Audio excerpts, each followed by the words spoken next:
Hey everybody, and welcome to the Megalopolis episode of Visit Kino. We've got 6 boys packed in here to talk about what is potentially the kino of a lifetime. I am Simian Jimmy, joined as always by my gaggle of friends, starting with, you know him, you love him, he's the only guy here who gets any views on YouTube. It's the Purple Colonel.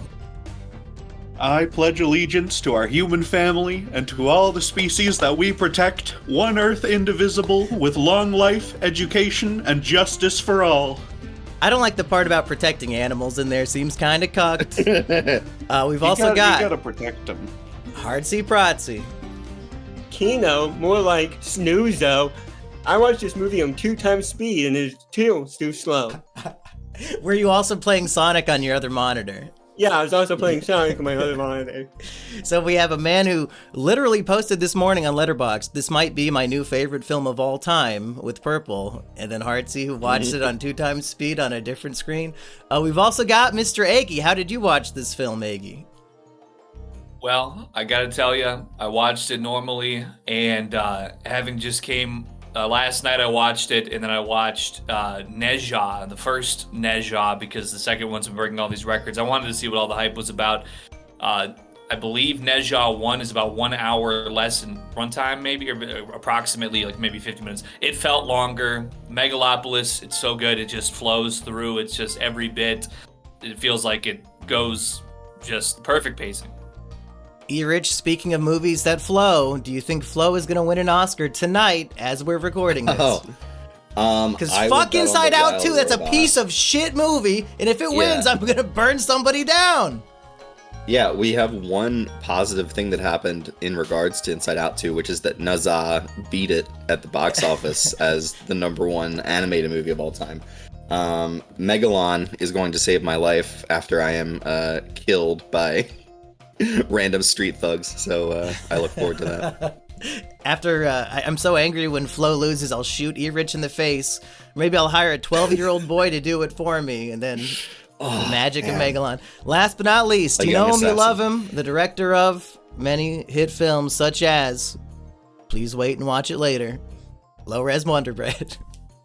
So happy to be back, and apologies on my audio this evening. I'm very stoked to be talking about one of 2 theatrically released Jon Voight films from the last year. Now, Lores, I promised my fans back-to-back Hans episodes. He's supposed to be here. We just did all these short films last week. What's going on? Well, you know, he's very close with his family. He seems like a man who would be close with his family, right? So naturally, he just happened to forget that there was a family luncheon at this exact time, even though you scheduled it days ago. Lots of people eat lunch at 11 a.m. with their family. It's common in Argentina or wherever the fuck he lives. Yeah. And it's absolutely true. Is it true you've done 5 podcasts about this movie already, Lorez? Yeah, we have not covered a movie more in the history of movies, a podcast about the act of cinema. And did he watch the movie at any point for any of those shows? No. He's never seen it. Nope. Well, should we begin with, we know who loves this movie with Eggy and Purple. We know who hates it with Hartsy. Do you, E-Rich and Lores, do you find yourselves more on the hatred or love side here? Because I started off hatred, rewatched last night, more towards love now. Yeah, I saw on Letterboxd that you gave it kind of a favorable review, and I remember when we first talked about it, you and Eggy had dividing opinions for sure. I went to go see Megalopolis in IMAX on opening night, and I got my dollar's worth. I felt like, okay, this movie's a little goofy here. This movie's pretty over the top. Some of the acting is wishy-washy, but I don't think any of that matters. I think what Francis Ford Coppola was trying to do, what he set out to do for his own personal vision, was a success. And this movie does something that a lot of movies today don't do, which is it recognizes that what an interesting movie, what an entertaining movie is an ensemble of wild or enthralling scenes and characters that are over the top. And so many people today get very hung up on the story, and the story is very important. But I think the story is irrelevant if you don't have memorable characters or memorable performances and moments in the film that stand out, that are hallmark moments. What about you, E-Rich? Yeah, this is probably one of my favorite movies from last year. Oh, wow. Just from the standpoint of a director getting to run wild with whatever the hell he had on his mind at the time, getting a large sum of money to just create in that space is something that we really don't see in a lot of these movies nowadays. And so, like, for example, there's a scene where Shia LaBeouf is walking through, I think, like a bank or something, and he drops his hat, and then he has somebody else behind him pick that hat up, give it to somebody, like, and so, like, it's a game. So, like, when they were playing as actors, they would play those kinds of games, and Francis Ford Coppola worked that into the movie, and I think the movie's richer for that, just because you get this little encapsulation of performance. You really don't see that outside of something like this, so it's enriching. I think it's enthralling. And that really, all of the ideas don't work. It shows how people like it's Shia fun. operate, where he's a bully, and then like the guy he bullies just bullies the guy below him, and it's very comical when they're all throwing It's the cycle their of hats abuse, down. baby. Yeah. Mm-hmm. I think I enjoyed that scene more in particular on the rewatch due to the kind of stooge run that we were on. That scene had very stoogey and energy, in my opinion. Hartsy, did you get the Stoogian energy from that scene? No, I did not. I did not get much from this movie. I might be too stupid to understand it, but I was not following very well. Well, the thing is, I think it worked better for me the second time because I watched it at home with the subtitles on, and 90% of the movie is quoting Marcus Aurelius quotes at each other. It's more of a philosophical discussion than a film. I just think it works better when I have the visual to accompany all these words being thrown at me, but I'm stupid as well, Hartsy. Purple, I need to hear from you because you're the true defender here as your new favorite movie ever. Yeah, well, I mean, talking of the quotes and stuff, I mean, there's a scene halfway through about where Caesar, he quotes somebody incorrectly to his rival, Mayor Gus. Cicero? And he's... Mayor Gus. But he's and then he of course instructs his daughter, who is now married to Caesar, to quote back Marcus Aurelius at him. But then she not only quotes the thing that, you know, the mayor wants to hear, but also quotes back opposing viewpoints from Marcus Aurelius as well. So there's a lot of these dueling kind of ideas throughout the film and stuff, and I think that's... He is I think that's begging a wonderful throughout the thing. movie. Adam Driver is begging for a dialogue. He is begging for, let's have a discussion about what, like, our values are, what the city is going to be. And, like, I don't even know that Natalie Emmanuel's character is, like, a good character or a good, like, person to have that dialogue with, but she's at least in that moment, like, contributing something on the level that he is. But, Well, his interest She's in her... the worst element of the movie.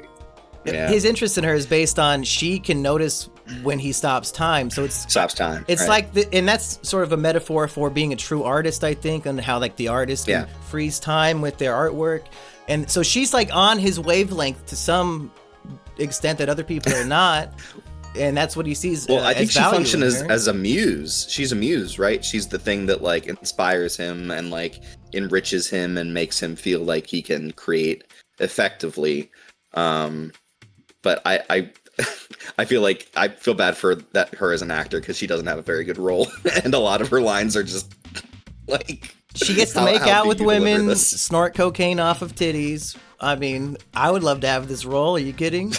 Yeah, role of a lifetime, you Yes. might say. Act Well, I think, off of Shia LaBeouf.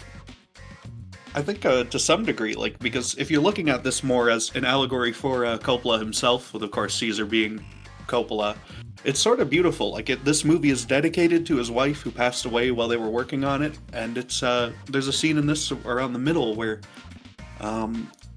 Caesar is like, he's lost his ability to stop time, and it's Julia who gives it back to him. You know, it's sort of his, like, she is so inspiring to him in a way that I assume is similar to how Coppola's wife was to him, and I think that's beautiful. Honestly, I think it's really nice. Here's some dialogue to support that. She asks him, "What is the most important institution your utopia will preserve?" Does anybody remember his answer? It's marriage, baby. Marriage! Of course. The most important institution. That's crazy. It's number one. Do we have a list of the things that will exist in this utopia? Because if this is the film, that it's a 90-year-old man who's been in auteur his whole life, and he says, I'm going to die soon, I need to invest everything I own into putting this message into the world, so we're supposed to be taking away all of his, like, the accumulation of his life's philosophies and lessons into this film. What are we taking away? What is Megalopolis supposed to have other than pigs in a blanket? Because he really likes those little weenies wrapped up in croissants or whatever. Moving people movers, like big leaf buildings. The sidewalk just moves. That's pretty good. What else was there? Marriage. They got the Jurassic Park balls, Jurassic World, where they all ride around in those, I guess. And personal small gardens in every yard. That's right. No need every to be adult. Yep. reliant on this corrupt new Roman system. You grow your own food, and it's going to be delicious, organic, and healthy. That's right. And it's all based on a magical technology that makes clothes, like an invisibility cloak in Harry Potter. It can cure dogs' broken bones and fuse with the tissue of your skin and fix your face if you get shot by a child. So can we not reach this until we as humans develop our own Megalon? Like, do we need this magical, potentially dangerous thing? I think the way that the movie gestures at what Megalon is like capable of doing is certainly not done well in the movie, because I could not understand what the hell it was for the first 2 hours of runtime. It's like this shit in Wakanda, right? Like it's a magical metal. Once you kind of unleash your mind a little bit to just be like, it's art. It's capable of anything. It's capable of expressing ideas. It's capable of transmuting whatever concept you have into pure light, into pure just like being. Is he implying I was fine art? with it once I realized that, but he's implying art can heal a bullet wound to the brain. Yeah, I get absolutely. laughter is the best medicine, but that metaphor is kind of broken for me. Movies is the best medicine. Podcast movies, a podcast about the actor's story. Yes. Patreon.com/lowres. Go check it out, folks. And of course, the Megalon is Hartsy born. would agree that that art really uplifts. I think maybe this is something that maybe if you didn't get too much else from the film, wouldn't you agree, Hartsy, that art is really something that's big in your life that really moves you? Oh yeah, without a doubt, 100%. Art like Sonic Hedgehog 3. Art like Sonic, yeah. Yeah. Of course. It's the only movie I saw in 2024. Yeah. That makes sense. Megalopolis. Yeah, And Spider-Man, I believe. that's not a 2024 movie. Oh, that's true, yeah. There is one line of dialogue I've been waiting, much like Pee-wee's Playhouse, like as the secret code word of the day, but nobody has said it yet. Does anybody have any guesses? Boner. That's a good one, but not the one I had in mind. I thought it was the most famous line from the movie. Emersonian? Back to the club. Back to the club. I think Adam Driver missed out on some real awards nominations. Like, if people took this movie seriously, would he not be nominated tonight? He had to carry a lot of crazy speeches on his back, and I thought he delivered. And he's like doing crazy contortions with his face and like 6 arms behind him and stuff. Like, it's crazy.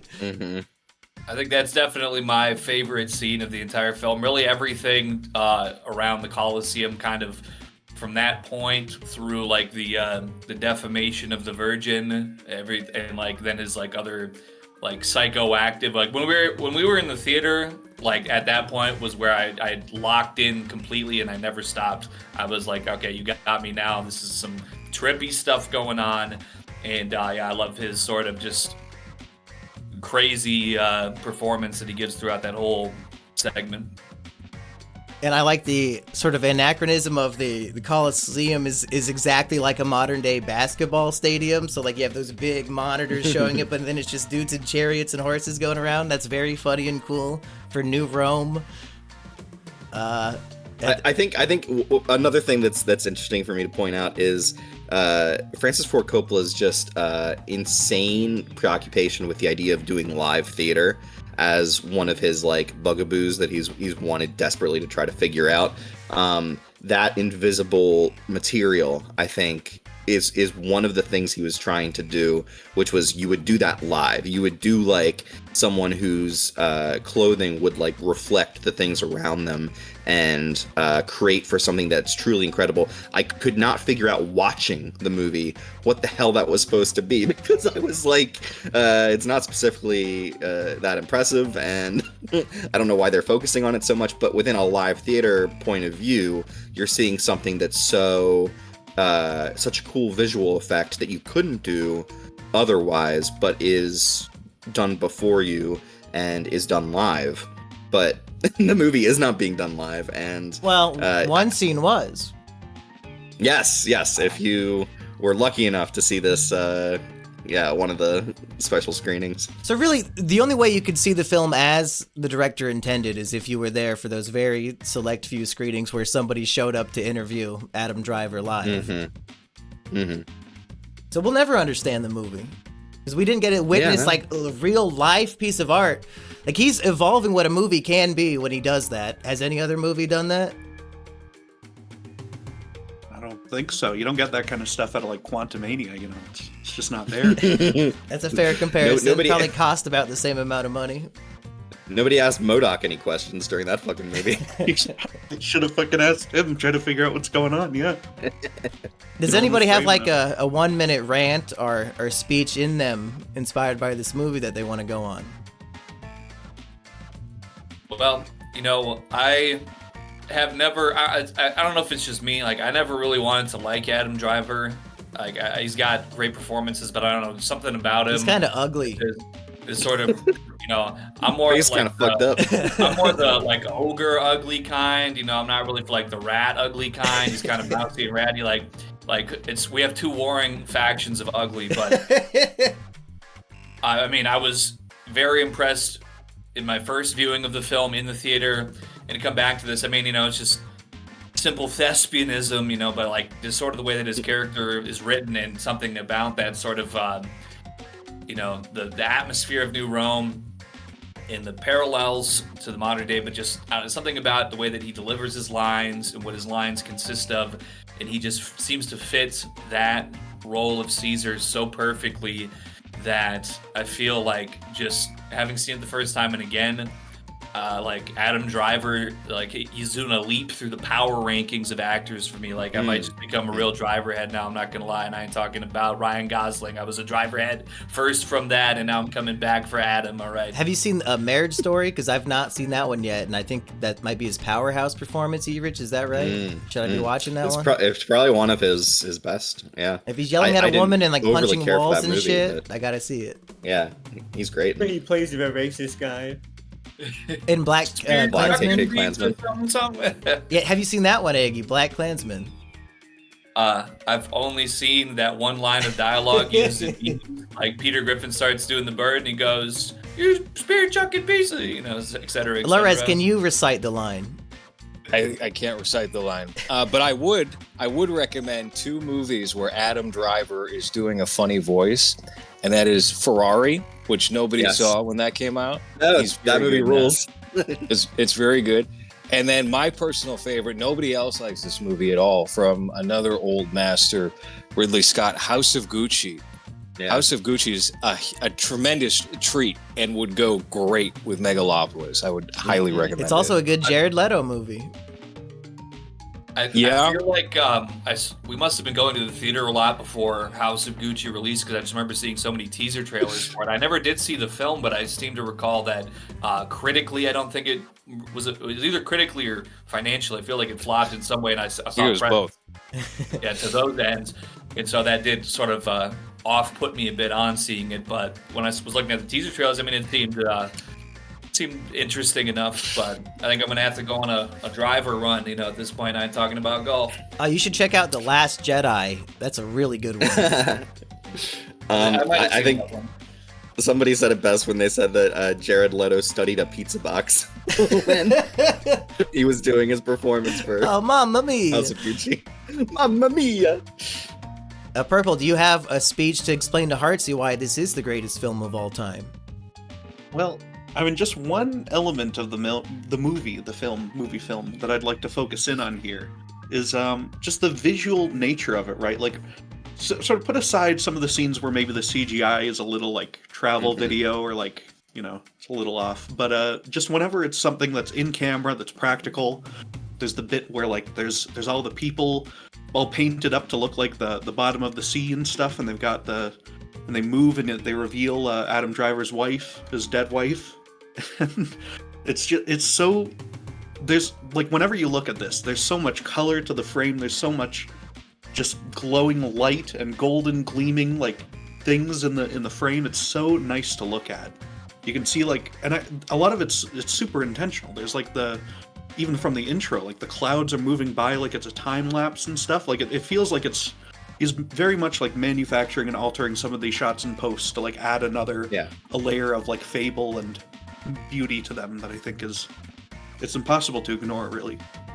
Yeah, I love Bram Stoker's Dracula, and Francis Ford Coppola is playing a lot with like montage and with like melding images together and making it flow from one thing to the other. That is present in certain parts of this movie, and I just love that shit so much. Yeah. It's a very pretty movie. It's most of the reason I didn't drop out earlier, because it was just a very good film to look at. But I don't really understand the plot. I don't understand what any of what I'm seeing means. Okay, what do you think happens in this movie, Hartsy? Okay, so it's about a guy, Caesar, who's created this magic substance called Megalon. And why did he make it? To build a city? No, to try to save his wife who's dying. Oh, yeah, right. And some people accuse him of making it out of her corpse, which I think is just unpleasant to think about. Pretty rude to imply. But continue with your plot synopsis. Okay, so he wants to build a city out of Megalon, and he wants to use it as a wonder substance to like cure diseases and ailments, and it's a magic substance that can do literally anything. So except save his wife, evidently. Except save his wife, because it came afterwards.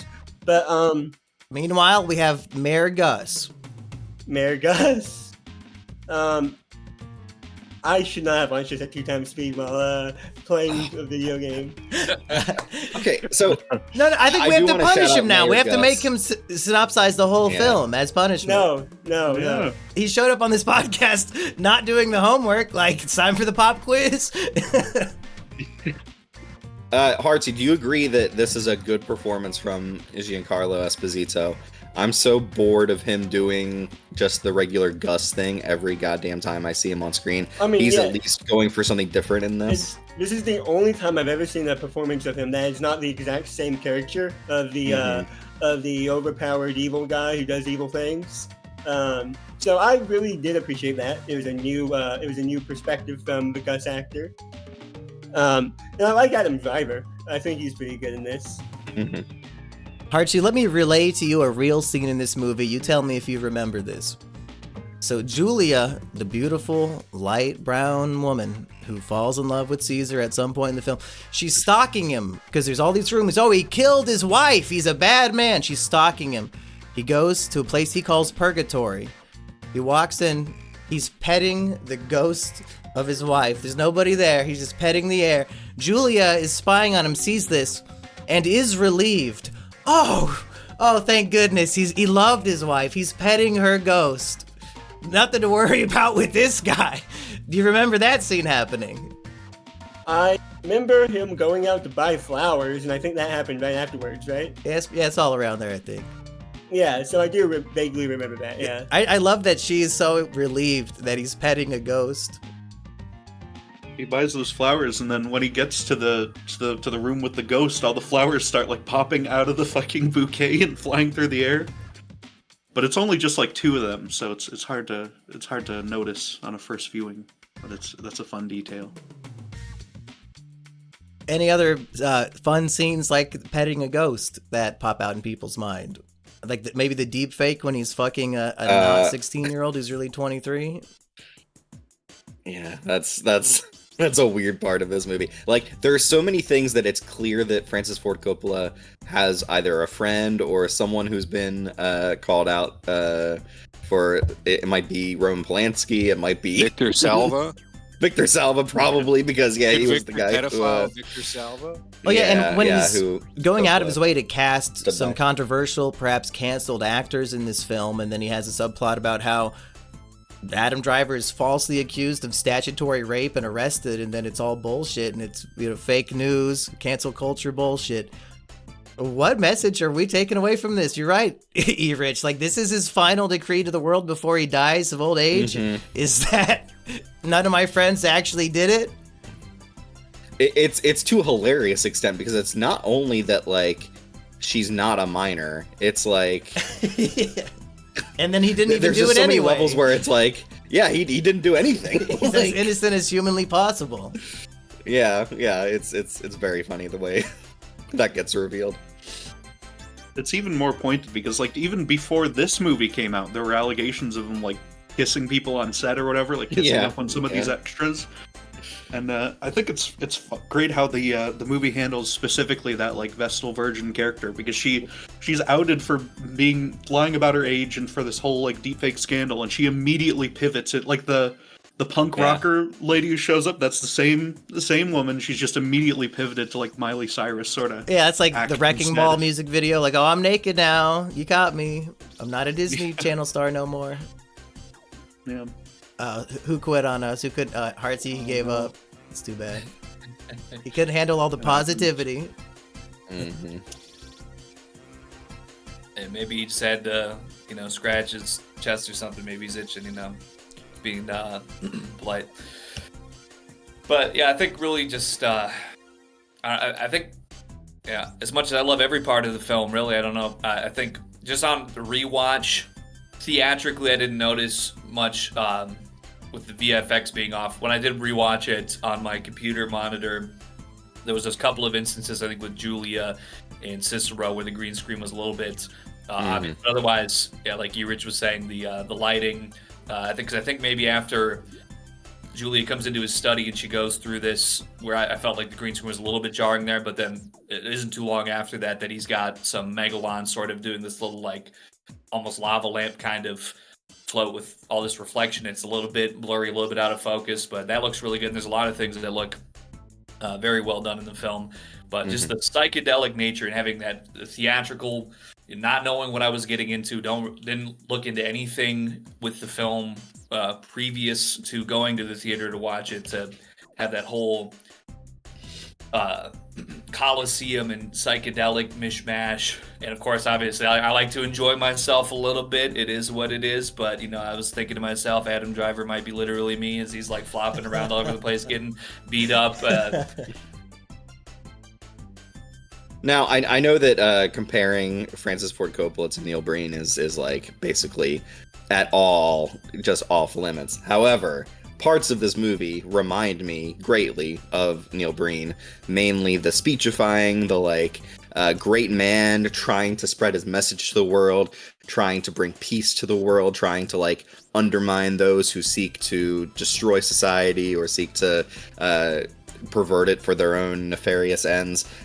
There's a great, I don't know, I feel like it's like a horseshoe theory kind of thing with a great filmmaker like Francis Ford Coppola and a not so great filmmaker like Neil Breen. They both are going for similar things and end up on opposite sides, but I can see, like, where they both kind of connect. Is in the that answer way, and it's amazing. Is the answer sincerity, where we have an auteur who does not need to be afraid of sincerity, and somebody who lacks the self-awareness, and everybody else And is just can, yeah. We're all so afraid to be sincere with our art that most movies are Yeah. dog shit, and we don't get stuff like that. So Yeah, right. maybe Neil Breen And is I better guess than most of us.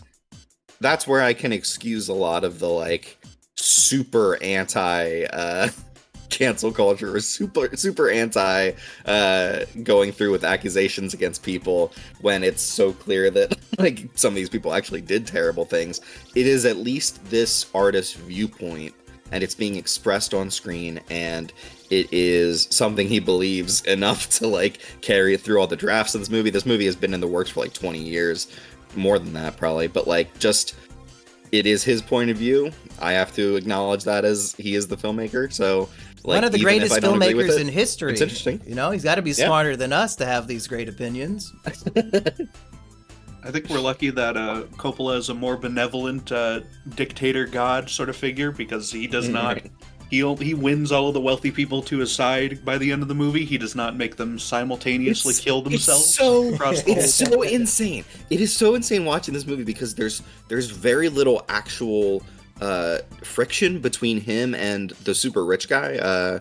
What's his name? John Voight's character, or whatever. Is his name Bank? Crassus. Yeah. He is the bank. Yeah. There is no scene where he kills himself, and but no, he kills a whore. He kills the whore news media with an arrow. Yeah. That was a cool scene. I like that. What is that to say? If he represents the banks and she represents the whorish news media, and she marries him for the money and he kills her, what is the moral we're supposed to take away as the viewer, E-Rich?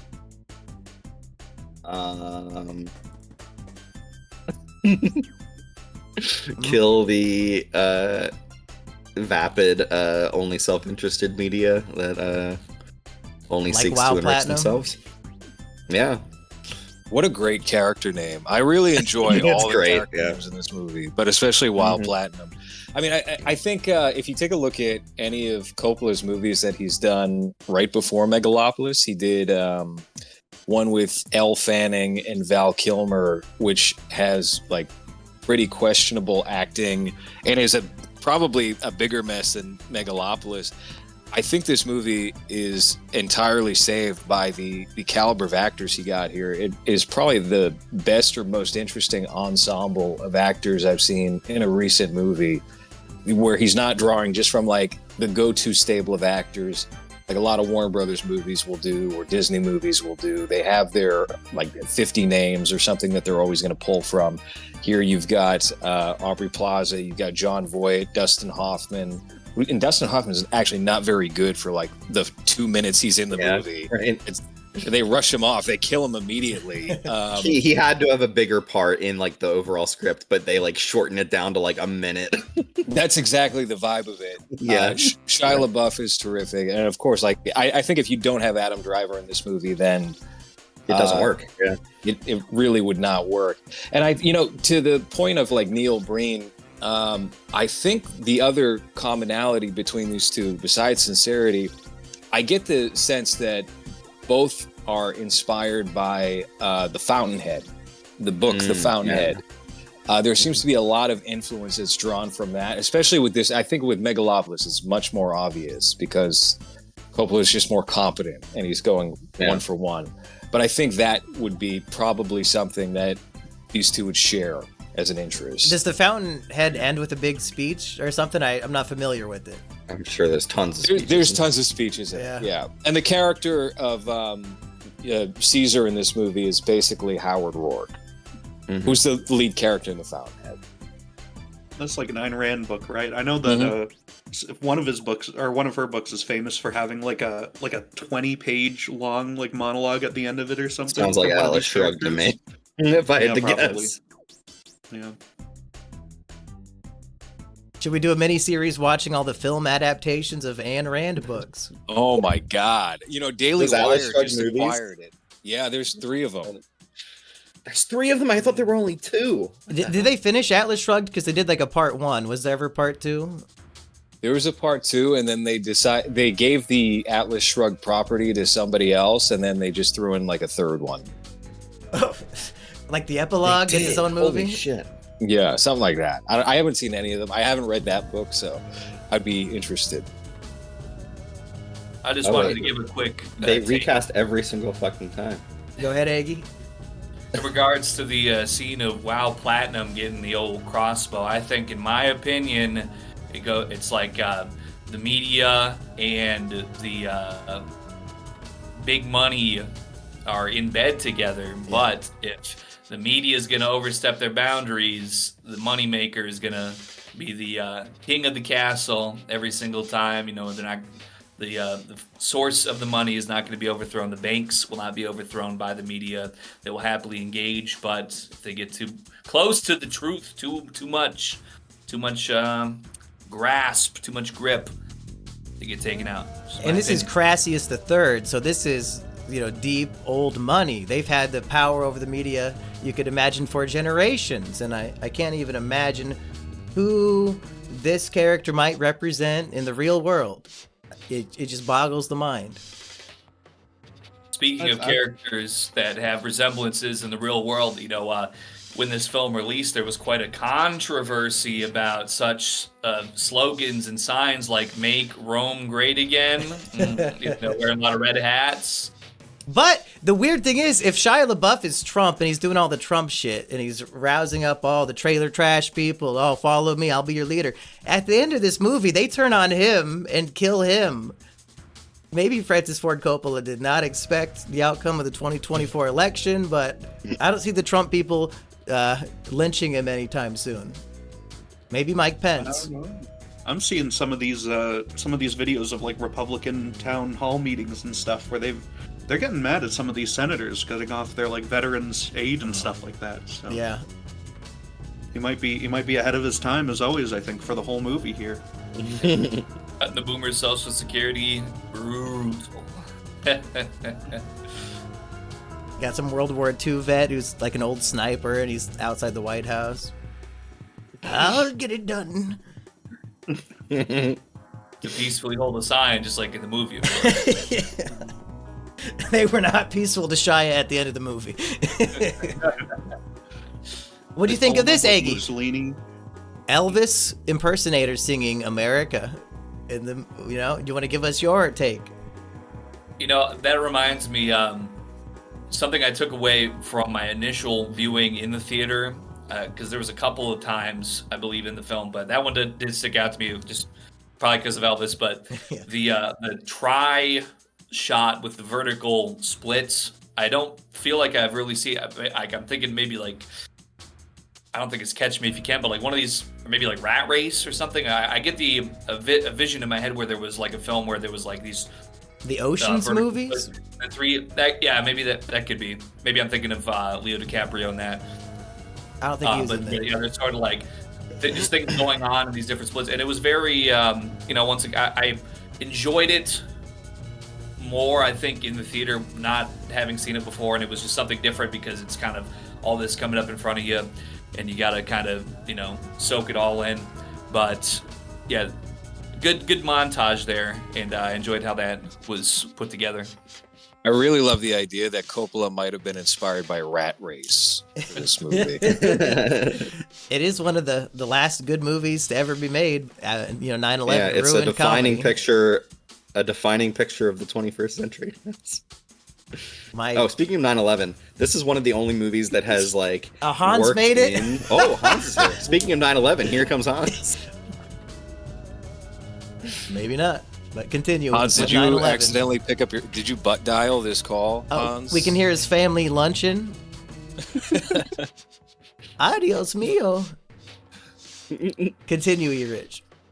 All right. So this movie was in production actively while 9/11 happened, and they had film offices in New York. And so like what Coppola was doing was just kind of getting footage of New York City just to use in the movie. And so when 9/11 happened, they were already getting footage around. So there's like brand new footage of like that tragedy in this movie. Oh wow! In that montage, wow! I didn't know that. Yeah, and it's just insane that this movie has been in production for so long. The like satellite crash that happens in the movie, that is like kind of a defining moment where it allows Adam Driver to kind of like snatch up so much territory and be like, okay, it's time to actually build my Megalopolis. It's so odd how that plays, because I feel like they integrated 9/11 into the movie as it was happening back in 2001 when it actually happened, and then as it kind of has lost currency as the years have gone on, I just think it's handled so oddly in this because it's so huge and defining, and that moment when it's coming down and like the reflections or the shadows of people on the buildings is such a striking, incredible image. And yet that moment in the movie narratively does not feel anywhere near as impactful as it should. It's just very interesting. In that position, Adam Driver is taking advantage of the tragedy to propel something positive, whereas in the real world, maybe some people took advantage of it in more villainous ways, in some people's opinion. So yeah, that is a weird parallel, that he's doing a George Bush, but for the sake of humanity. For good? Yeah. Well, it's interesting to me, like that whole satellite subplot, which I'm pretty sure was in the movie, if not from like the 80s and scripts going back that far, like at least from 20 years ago. But it feels almost like an MCU like reshoot. Like, oh, we've got to establish that this thing happens halfway through the movie, so just throw in a couple scenes like early on in the first act to sort of justify it. Well, they had an old man reading a newspaper out loud. There's a Russian satellite up in space. Yeah. And that whole thing, it feels like it's just added in, like, oh, that's the sort of thing you'd put in right at the end or whatever, like just sort of to get the movie to work or something. But it's been there. It's part of the plan. It's been a part of the movie. This. Yeah. It's an interesting. And Hans left us. It's too Hans bad. is gone. I think that was a confirmed accident there. He shared all of his opinions on the film and got out. But speaking of the that scene there where the Russian or band players or whatever, where they are reading that in the newspaper, I think that's that same scene, and the guy runs off. He gets beckoned by the dancer from the club or whatever, and he just like drops his tuba and runs off to be with the ladies. I really enjoyed that sort of energy that was going on throughout a good portion of the film, where the cohesion of New Rome is so obviously wearing thin that you just have this sort of libertine attitude where all this craziness going on. I mean, it really opens with, Julie in the fiery cover spread and all this stuff going on. I'm not saying that, our society is possibly, disintegrating or anything, but we do live in a society, as I've been told. And, it's just, I appreciated what I felt like maybe had some, once again, referring to real life parallels possibly. I'm not sure if that's Coppola's opinion, but I still appreciated it nonetheless. And you have this as your number one movie of the year, ahead of Mass State Lottery. Whoa. Because I had Mass State Lottery way above this one. Thank you. I mean, to be honest, unironically, Mass State Lottery is just such an extremely well-made and executed film.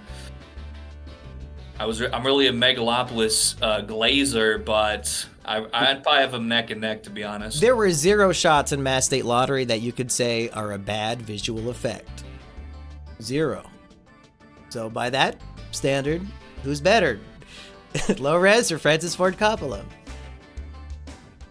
I vote low res personally. I think, but no, I really did.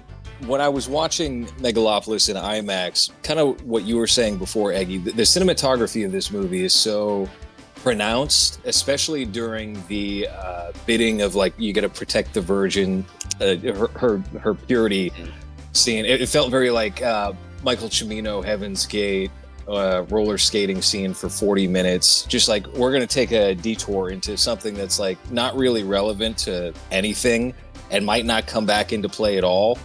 And it kind of doesn't. It's just this individual thing where it has no real consequence. We kind of forget that he was even arrested by the end of the movie. Yeah. But there's so many like visually stunning moments there. And the effects are, as soon as I was watching it, I was like, within a year, and when this goes to Blu-ray, and I don't think it's on Blu-ray yet. I still don't think it has gone to home media.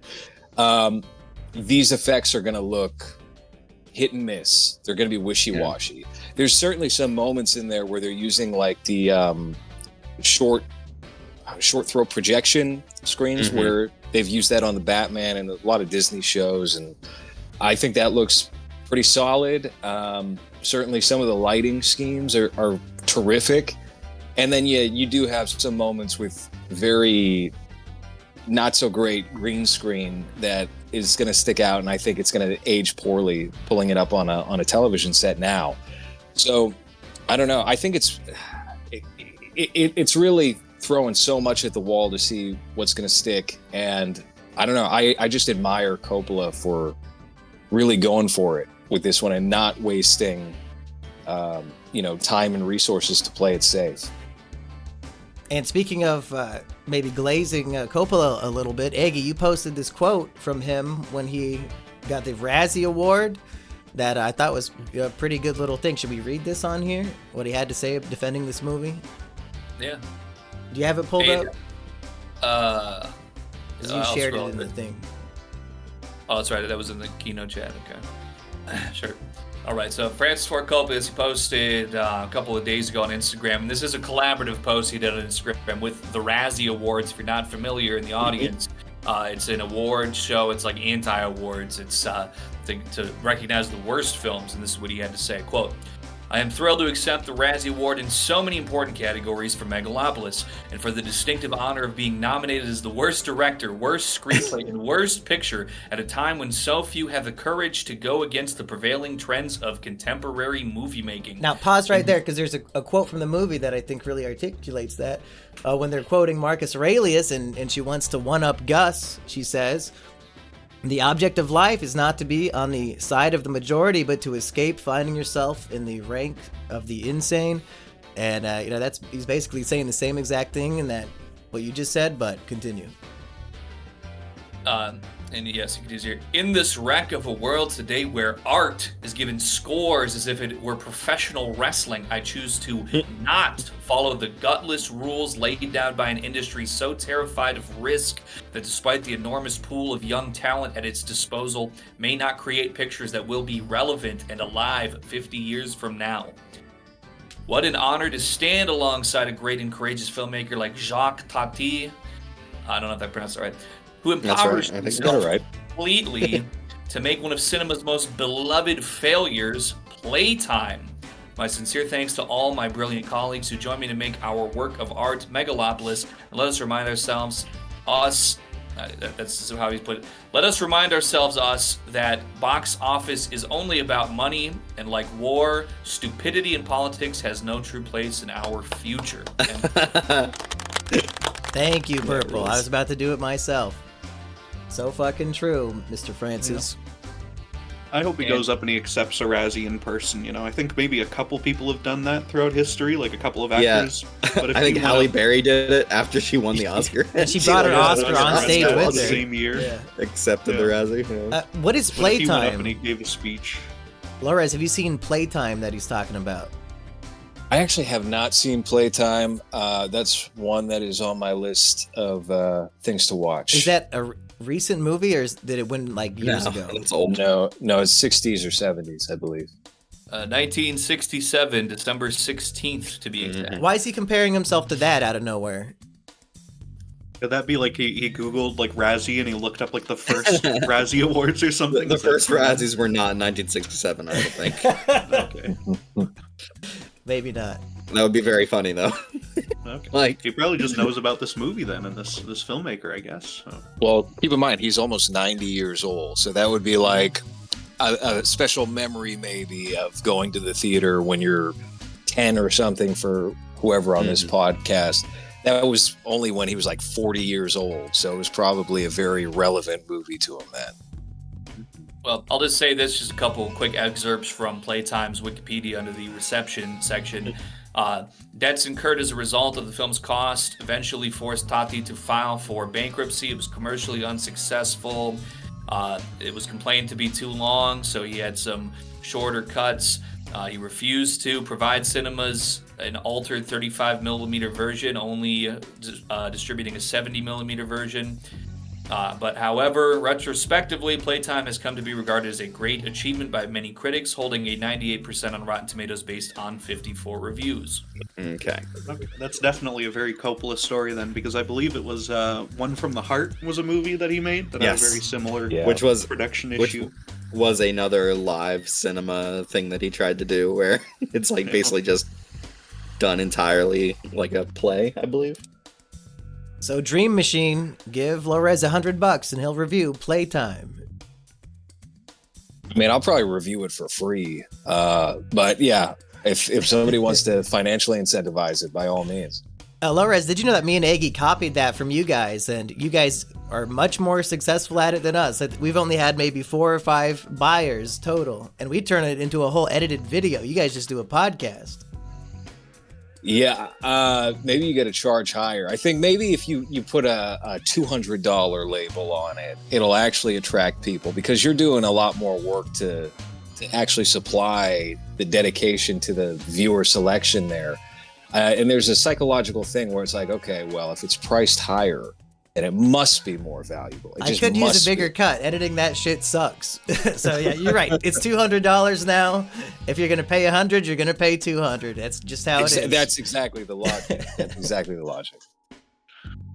Any final thoughts on this great film? Last chance to convince Hartsy maybe it is the best film of 2024. Purple? I don't know. This movie, it speaks to me on such a deep level. We haven't really got into that, Purple. Like, tell me, like, philosophically, how is this the best movie you've ever seen? What is it saying to you when it speaks to you? It's such a wonderful. I've been getting hope pilled recently. I've been excited for stuff like the Superman trailer, which might be a little bit lame compared to this, but it's just sort of.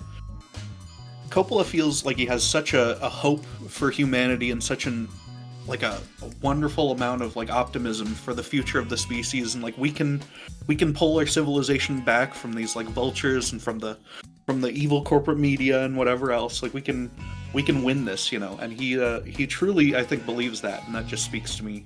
Well, so much. Let me ask you this. Is the ending actually hopeful? Let's break it down. Caesar, he marries the daughter of his enemy, turns his enemy into an ally, and they have a beautiful mixed race baby together. That's a great image of like the future of humanity, this beautiful mixed race baby. But final moment of the movie, it seems the baby has inherited the ability to freeze time, and now everybody is frozen except the baby. Are we to believe this baby is going to unfreeze time, or is it just fucked?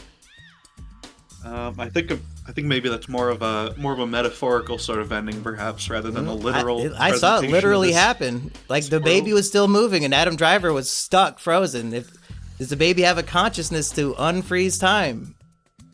I don't know. Well, it is a very Futurama kind of situation, I guess. Except this baby will grow up not learning English, so I guess they might be stuck like that forever. But it has amazing ideas, but I can't communicate any of them. It just babbles at you and baby speak. Also, at the end when they're up on the platform, is it supposed to be a Megalon platform? Because like it's see-through, and you can like see like the bottom of their feet and stuff from underneath. It's kind of cool. But go ahead. It reminds me of Breaking Bad shot where the surface just is see-through for no reason. Oh yeah, when they do maybe some science vision. Maybe there's a different interpretation here, like Adam Driver, he's got his Megalon utopia, it's about to come together, and then the baby, the time freezes, the baby's the only one alive, and the baby, the only way that it can grow is by cannibalizing everybody, and it turns into like this horrible dystopia, like never-ending purgatory of hellish existence where the baby grows up as a cannibal and is forced to roam this frozen, half-made utopia for the rest of its natural life, possibly forever. And like its dad, it sees all the dead people as ghosts and starts petting them. Wow, incredible. I think it's just a metaphor for the like pure possibility of what the human species can do. So like when a child is born, it's just blank slate, anything could happen. It could be anyone, it could be anything, it could do incredible things. And this ability to stop time is just the ability to pierce the veil of creativity and get through your ideas. And so it's just time has stopped for this child to do what it wants to do. So maybe a racist interpretation could be we need to race mix so that the good qualities of the white man, Adam Driver, could be inherited by the other races, which is what this movie implies. Not a reading I saw from the movie, but thanks to the death of the author, all readings are equally valid and good. That's right. How about you, Lorez? Any final thoughts? I would love to see a sequel to this. I would love to see Son of Megalopolis. Wasn't it a like girl? Son of the Mask. Well, yeah, it was, but we could retcon that. Didn't Shrek's daughter have blue eyes or something? I in think it's Shrek 4? trans. No. Shrek's daughter is trans. Oh, wow. I mean, maybe we do something like that then. It is the future. It's the, utopian, you can be anything and do anything, right? Yeah, So, I'm surprised there are genders in the movie. I thought we moved past that. Yeah, I guess not. I don't know. I would love to see more people take away inspiration from this to do, similar projects, even though it was a tremendous gamble for him. And I guess it didn't financially pay out or, work in the way that he wanted, besides just being made and then being put into theaters. We do have, Horizon Part 2, which is the closest thing to that to look forward to. I put Megalopolis in my top 10 for 2024. I think it's like number 7 or number 8. I think it is a solid film for all the reasons that have been stated here. And I would recommend it, but I would certainly recommend it more if you can see it in a theater. Go see it in a theater. And I actually recommend the exact opposite. Watch it at home with subtitles on, and maybe even watch it a little bit slower. Like Hartsy watches it twice as fast, maybe 0.9, just so you can really engage with and sink into all the discussions that they're having, because they are just spouting off like 100 words every 30 seconds. Does anybody else have script any? pages to get through? So I saw this movie in IMAX when it first came out. I was very thankful to have seen it in a theater. I think that's how Coppola wants you to see his movies, in a movie theater. Even if it did not perform in box office wise, I think that Coppola is right in the way that art should not be held up to the standard of making back its money. The important thing that happened is that the art was made. It was, at least insofar as anything can be, true to Francis Ford Coppola's vision for what he wanted to see on screen.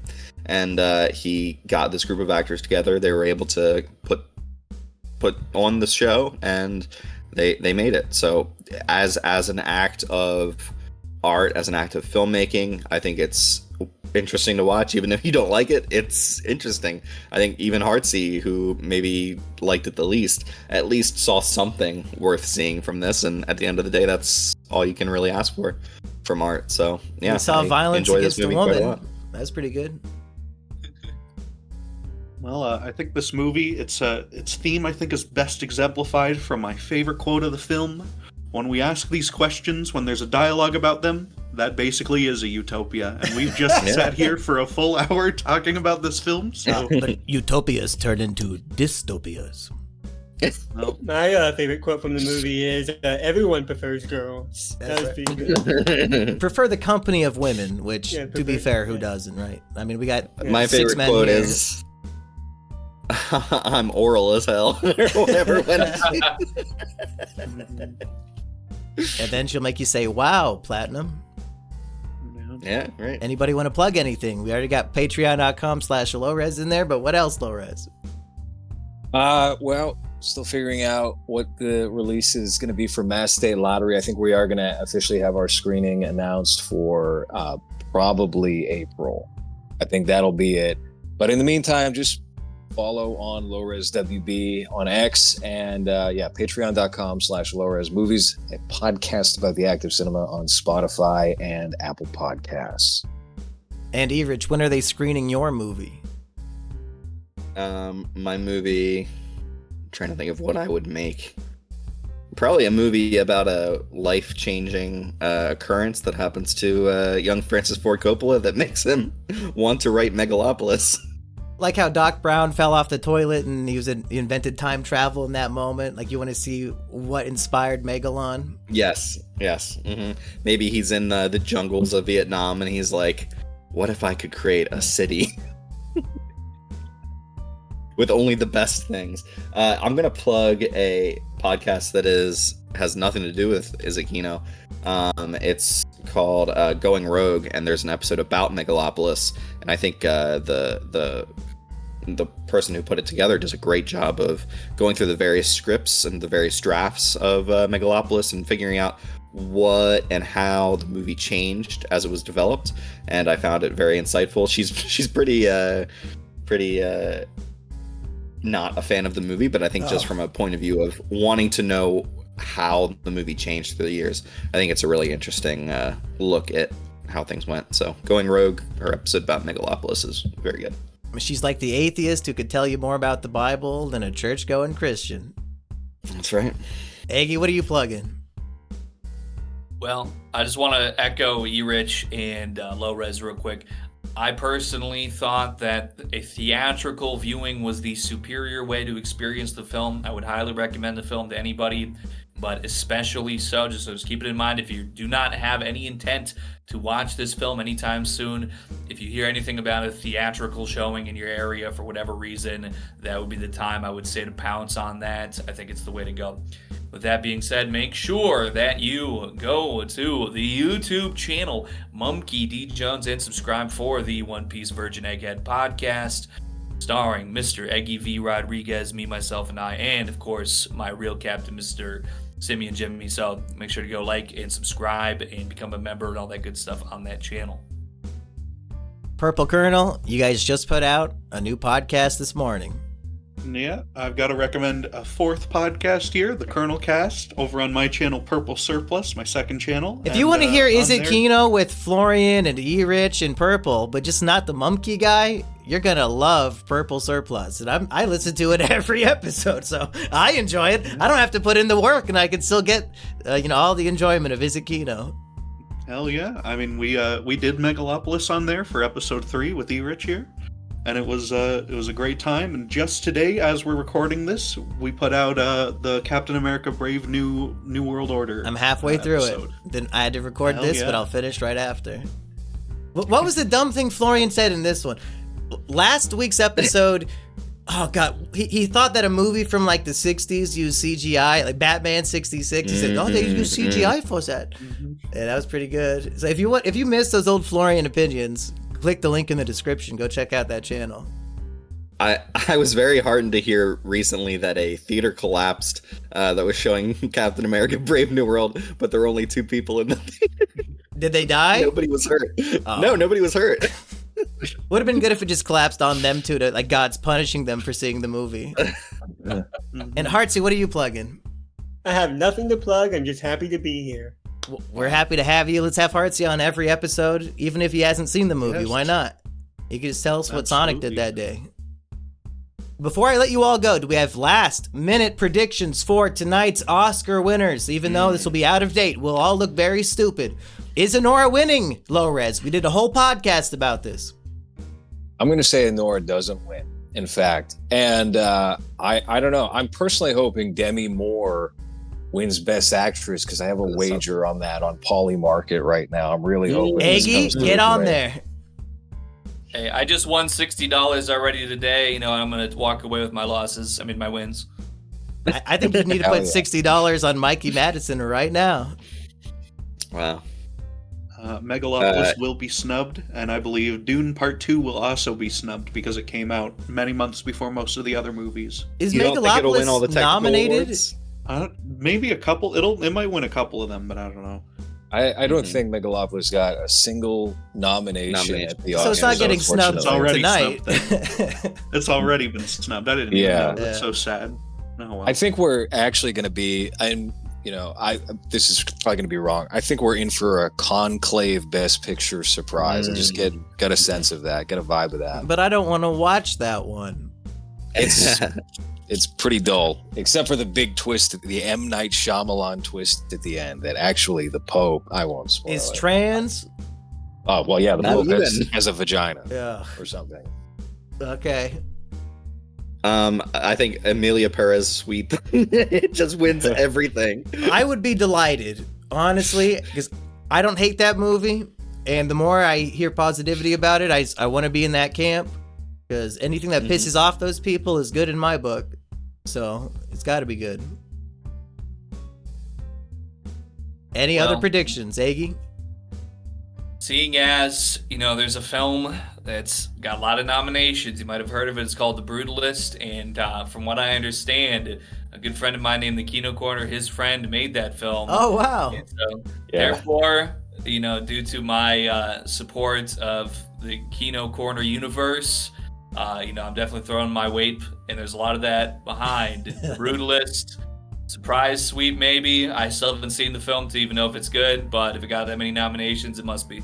Well, tonight when we're watching the Oscars together, every time The Brutalist loses an award, can you go, brutal? I would be absolutely overjoyed to do that, yes. Should we do that on live stream? Should we live stream the Oscars tonight and steal Kino Corner's 200 viewers? If Adrian Brody wins, do they also have to give an Oscar to the AI voice changer that helped him with the Hungarian accent? Then give it to the editor of every movie ever made, E. Rich. My goodness. You think any performance is authentic in a film?